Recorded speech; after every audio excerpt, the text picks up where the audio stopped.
Afganistanin presidentti Hamid Karzai vieraili tänään Suomessa. Miten presidentti näkee maansa tilanteen ja voiko Talibanilla olla virallista roolia Afganistanissa? Toimittajamme Krista Taubert tapasi presidentti Karzain aamulla. Mr. President, warm welcome to this interview with our studio. Thank you. Thank you.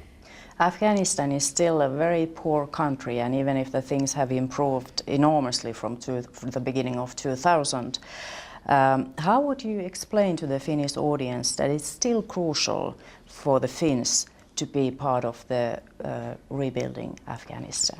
We have had massive change in our country towards betterment. On the other hand, Afghanistan still remains among the poorest countries in the world. All the human indicators are at the lowest of the standards that the world has seen. So why is it important to help Afghanistan is for the reason of helping a nation that wants to raise its standard of living, helping a nation that wants to fight extremism and terrorism and radicalism. And by doing that, Finland will not only be helping Afghanistan, but also adding to the betterment of security for the whole world. The Taliban are a reality. They are a force inside Afghanistan, and I'm aware that you think that Pakistan is a bad influence on them. And I also hear that the Americans have been talking directly or indirectly to the Taliban, and I understand that some of your representatives have been in touch with Taliban. Yes, where are we here? Well, we are in all those places that you mentioned. We recognize that Americans have been talking to the Taliban. We know that the Pakistanis have very strong influence over the Taliban. But eventually, since the Taliban are a part of them, definitely Afghan, a peace process that will lead to stability and peace in Afghanistan can only be led and be owned by the Afghans. Therefore, this process has to be Afghanized entirely, and this process has to be conducted through a channel that will represent the majority of the Afghan people.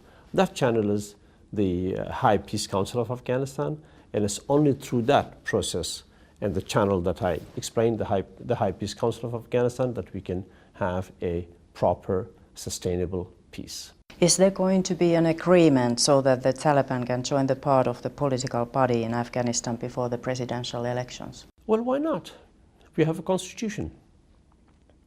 And the Afghan constitution has given the Afghan people privileges and rights and obligations.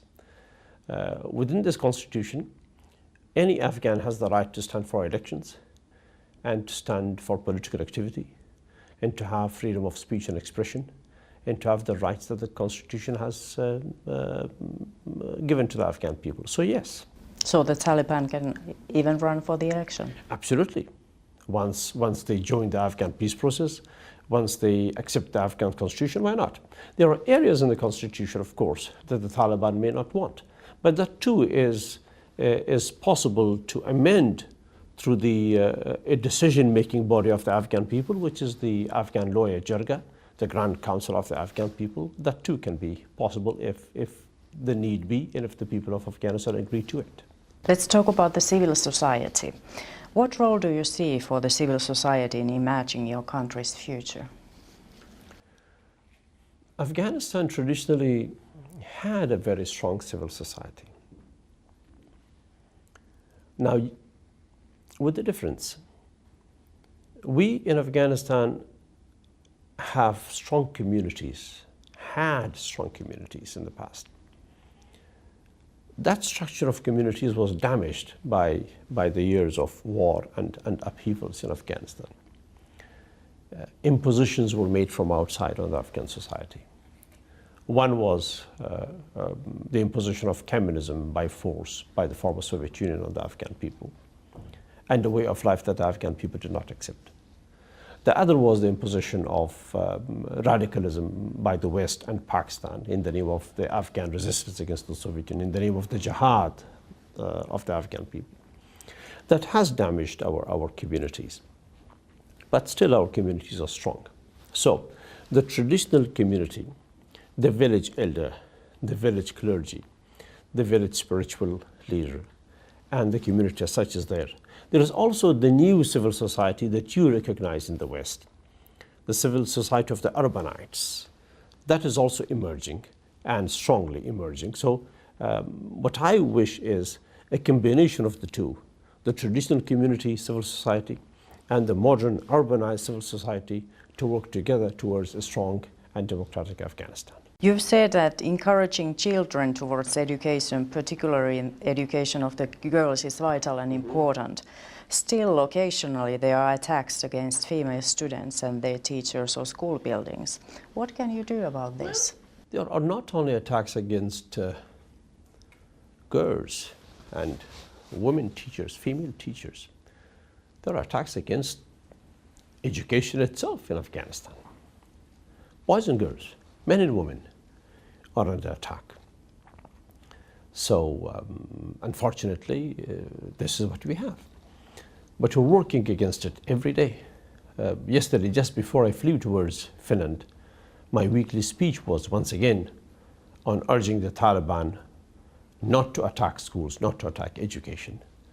And for the sake of their own children, that they shouldn't do that. The election 2014, you are saying that you are not running. Yes. And some people say that you want to stay in power. Yes, some people do say that. Yes. Is that a case or not? No. Why would I stay beyond 2014? It isn't good for me. The Constitution has allowed me 2 terms. Beyond those 2 terms, I will have to amend the Constitution. And that is not good for Afghanistan, nor is it good for me. So I like to have a legacy left in Afghanistan of a person, of a president that helped democracy in Afghanistan, that helped bring in the freedom of expression and speech to Afghanistan, that institutionalized democracy in Afghanistan by continuing with the Constitution, and that a new president comes through that Constitution and the right of the vote of the Afghan people. All of that will be good for me. Continuing in power by any means is neither good for my legacy or the institutionalization of democracy in Afghanistan for the betterment of the Afghan lives. 100% no. 1,000,000% no. Thank you very, very much for your interview. Thank you, ma'am. Good to talk to you.